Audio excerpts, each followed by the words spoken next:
Sirai present ఓటీటీలో సక్సెస్ఫుల్గా stream అవుతుంది. విక్రమ్ ప్రభు పోలీస్ కానిస్టేబుల్గా ఇందులో నటించాడు. అయితే ఖైదీ అయిన అబ్దుల్ని కోర్టుకి తీసుకెళ్లి డ్యూటీకి వెళ్తాడు. ఆ టైంలో ఖైదీ తప్పించుకుంటాడు. దాంతో దగ్గరలో ఉన్న పోలీస్ స్టేషన్కి కంప్లైంట్ చేయడానికి వెళ్తే అక్కడి ఖైదీ ఉంటాడు. కానీ అతను అప్పగించడానికి స్టేషన్ హెడ్ ఒప్పుకోడు. పైగా విక్రమ్తో పాటు ఉన్న మరో 2 కానిస్టేబుల్స్ తాగి ఉన్నారని గుర్తిస్తాడు. మరి ఖైదీని విచారించడానికి తీసుకెళ్లారా? డ్యూటీ సరిగ్గా చేయడానికి ఎలాంటి పరిణామాలు ఎదుర్కొన్నారు?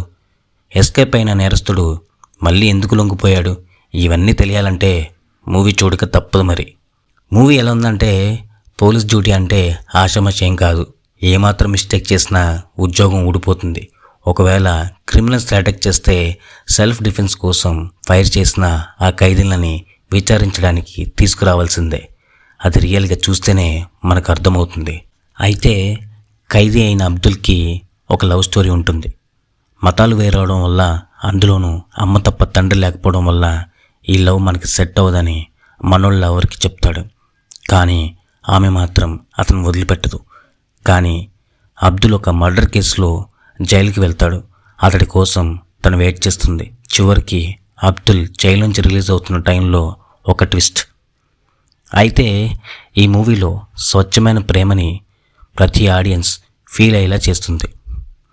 మంచి ఎమోషనల్ టచ్ అయితే ఉంది.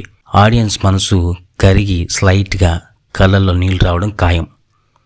సొసైటీలో జరుగుతున్న మత వివక్ష, అలాగే న్యాయస్థానంలో కేసుల విచారణలో జరుగుతున్న నిర్లక్ష్యం మెయిన్గా బేస్ చేసుకుని స్టోరీని బిల్డప్ చేశారు డైరెక్టర్ సురేష్ రాజ్కుమార్. యాక్టర్స్ అందరూ చాలా బాగా చేశారు. సో మిస్ అవ్వకుండా చూసేయండి ఈ మూవీని.